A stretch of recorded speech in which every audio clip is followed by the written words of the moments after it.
Bom dia, boa tarde ou boa noite. Olha quem tá aqui de novo, Professor Jairo, para mais uma aulinha de história, primeirão. E essa aulinha de história é especial porque hoje nós estamos começando o segundo bimestre. Olha que legal.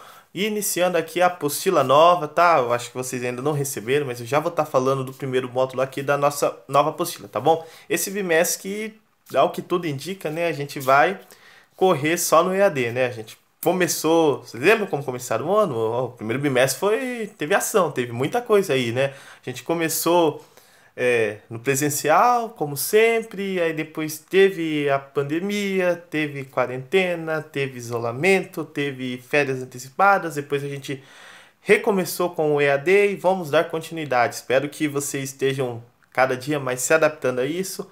Nós aqui, eu e os demais professores, nós também vamos nos adaptando aos poucos e vamos seguindo. Eu daqui da minha casinha, vocês aí da casinha de vocês e tentando passar da maneira mais clara possível a matéria. Espero que vocês estejam entendendo. Como sempre falo, qualquer dúvida que vocês tiverem, só mandar aqui no Classroom, só mandar lá no grupo de WhatsApp, só me chamar no privado, só me chamar no Instagram, no Facebook, que a gente responde da forma mais rápida possível. Assim que eu ver, eu já tô lá respondendo, eu tento ser eficiente, eu tento ser eficaz. Beleza, pessoal? Vamos dar continuidade então, pessoal. Na verdade, começar, né, dar continuidade é começar. Nós vamos estar falando do módulo 17, que está na página 1 da apostila de vocês. Onde tudo começa? Começa com história, a matéria mais legal, é claro. História é a matéria mais legal, eu acredito que como posso dizer assim, num conflito muito grande ali com filosofia, sociologia e história da arte, talvez. As 4 matérias principais, né? Podemos dizer assim. Enfim, pessoal, vamos dar prosseguimento aqui. E assim, esse primeiro módulo, que é o módulo 17, acho que vai estar até mais tranquilo para vocês entenderem, porque o módulo 17 vai falar sobre o Império Romano do Oriente. E na verdade, o Império Bizantino, que a gente já viu em História da Arte, só que a gente viu o desenvolvimento artístico do Império Bizantino, tá? Em Bizâncio, capital Constantinopla, beleza? E aqui nós vamos estar vendo mais a parte histórica, social e econômica do Império Bizantino, tá bom? Então, módulo 17, página 1, Império Bizantino, vamos lá começar, tá, pessoal? Primeiramente, por que Império Bizantino? Esse Império Bizantino, como sempre falei lá no módulo 8 de História da Arte, na verdade, é o Império Romano do Oriente, que eu também falei em História lá nos últimos módulos, eu falei, ó, dividiu o Império Romano do Ocidente e o Império Romano do Oriente, que ficou conhecido como Império Bizantino, tá bom? Mas o Império Bizantino, na verdade, é o Império Romano do Oriente. Eu falei, quando acabou o módulo 16 lá nas invasões bárbaras ao Império Romano do Ocidente. Falei, ó, o Império Romano do Ocidente acabou, mas o Império Romano do Oriente continua existindo mais um tempo. E aqui vamos falar desse Império Romano do Oriente ou Império Bizantino. Não confundam, é a mesma coisa, pessoal. Não tem com que confundir, beleza? Tranquilinho aí? Então, pessoal, por que esse Império Romano do Oriente ficou conhecido como Império Bizantino? Porque tinha muita influência dos gregos, beleza, pessoal? Havia uma influência muito grande e o império se formou, se constituiu no território chamado Bizâncio, que era uma antiga colônia grega, vamos dizer assim, tá bom? Então, Império Bizantino porque tinha uma influência muito grande dos gregos, ok? Então, o Império Romano do Oriente já nasce aí com uma influência muito grande dos gregos.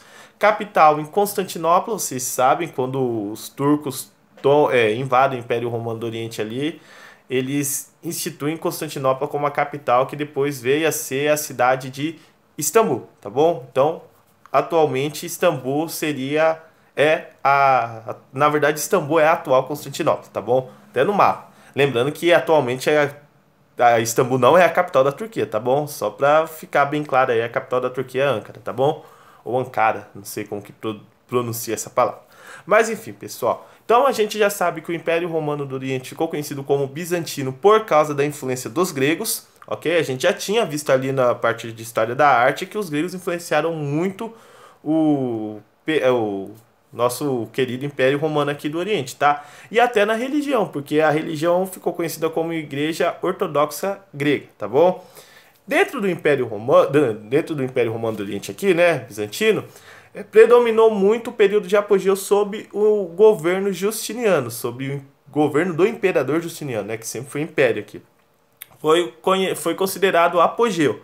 Só que mesmo no período de apogeu, no período de ostentação, em que tudo deu certo, também houve alguns conflitos ali. O primeiro que a gente pode considerar Antes de entrar nesse conflito em si, vale lembrar que o Império Romano do Oriente, ele tinha um controle muito grande do Estado, tá?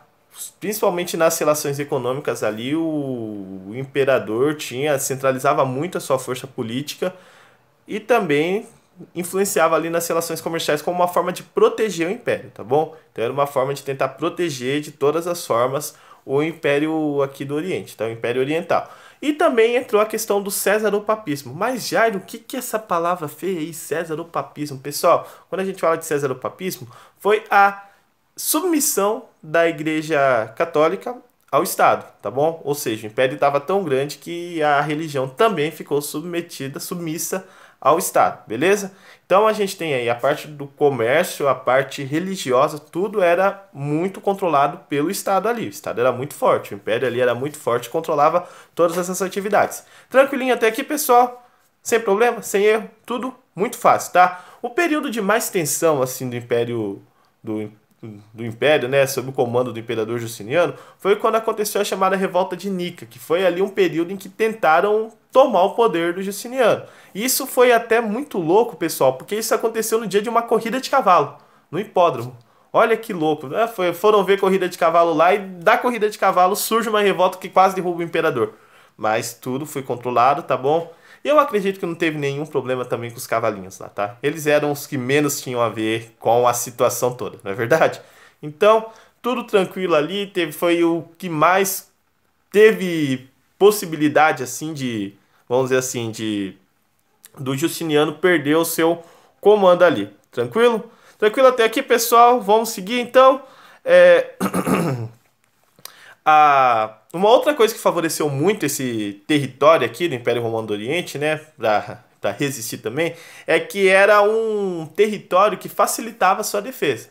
A constituição do território ali, né, facilitava a sua defesa de possíveis invasões. Por isso que o Império acabou durando um tempo a mais do que o do Ocidente, né, do que a parte romana do Ocidente.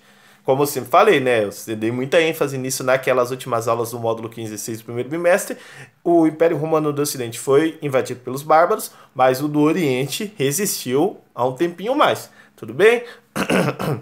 Uma outra coisa que acontecia dentro do Império Romano do Oriente ali, né? Na nossa querida Bizantina, é que havia um grupo de pessoas chamado monofisistas. E esses monofisistas, eles eram aqueles caras que, vamos dizer assim, ia contra os princípios religiosos, assim. A igreja ortodoxa aqui deles não era muito fã desses caras. Por quê? Porque eles eram os caras que negavam a existência humana de Cristo. Eram os caras mais puxados, assim, vamos dizer, assim, eles eram mais concretos, assim. Pelo fato de eles acreditarem mais nas coisas concretas, os monofisistas, eles negavam a existência humana de Cristo e, obviamente, eles iam contra os princípios da igreja. Eles eram tratados como hereges, tá bom? Que iam contra os princípios, né? Vale lembrar que heresias, hereges, são todas aquelas coisas que vão contra os princípios religiosos, tá bom? Então, às vezes, eram considerados até atividades fora da lei, em impérios que tinham uma influência muito grande da religião, tá bom?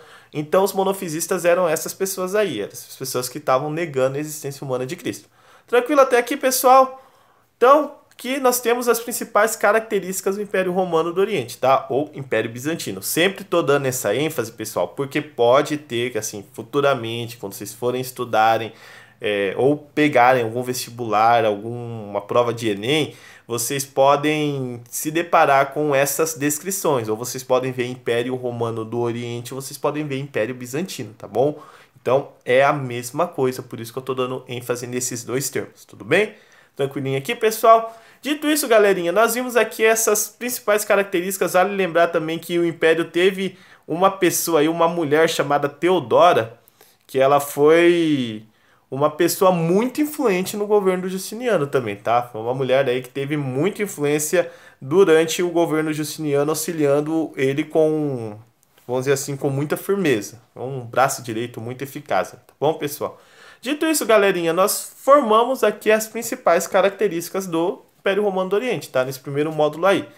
Belezinha? Tranquilo? Todo mundo conseguiu entender? Foi muito rápido, foi muito devagar, deu pra entender, acelerei, tô devagar, tô em slow motion. Ou tá tudo tranquilo, né, pessoal? Espero que vocês tenham entendido, galerinha. Esse foi o começo, a nossa primeira aula do bimestre, né? Na verdade, primeiro módulo feito. Vamos bem tranquilinho para vocês tentarem entender todas as características. Como eu falei, é uma aula que tá fresca na memória de vocês, porque eu já falei do Império Romano do Oriente no finalzinho da apostila de História. E agora eu falei também História da Arte, né? Eu falei nas duas frentes ali e agora a gente falou especificamente aqui, tá bom? Espero que vocês tenham entendido, pessoal. Espero que eu tenha falado tudo para vocês. Qualquer dúvida, só pergunta pro professor Jairo. Tudo aqui na apostila bonitinho, tá bom, pessoal? Para essa primeira aula, eu vou estar colocando 2 exercícios para vocês aqui em cima, tá? Quando eu postar a atividade, vai ter o videozinho, vai estar ali na descrição. Vou deixar 2 exercícios para vocês estarem fazendo, tá bom? Vocês vão estar fazendo esses exercícios e o prazo para vocês entregarem é domingo, 11h59 da noite, tudo bem? Porque na segunda-feira nós já vamos ter outra aula de história, tudo bem, pessoal? Espero que vocês tenham entendido. Vão ser 2 exercícios bem fáceis sobre o que eu falei aqui para vocês, tá bom? Qualquer dúvida, só mandar um salve, só mandar uma mensagenzinha, beleza? Que eu vou estar explicando tudinho para vocês se surgir alguma dúvida, beleza? Estou sempre à disposição. Esse é o primeiro colegial, como eu falei, espero que vocês tenham entendido. Espero que vocês façam um exercício sem nenhuma dúvida, tá bom? Prestou atenção aqui na aula, vai responder fácil esses 2 exercícios, tudo bem? E é isso aí, primeiro colegial, espero que vocês tenham entendido. Tchau, fui!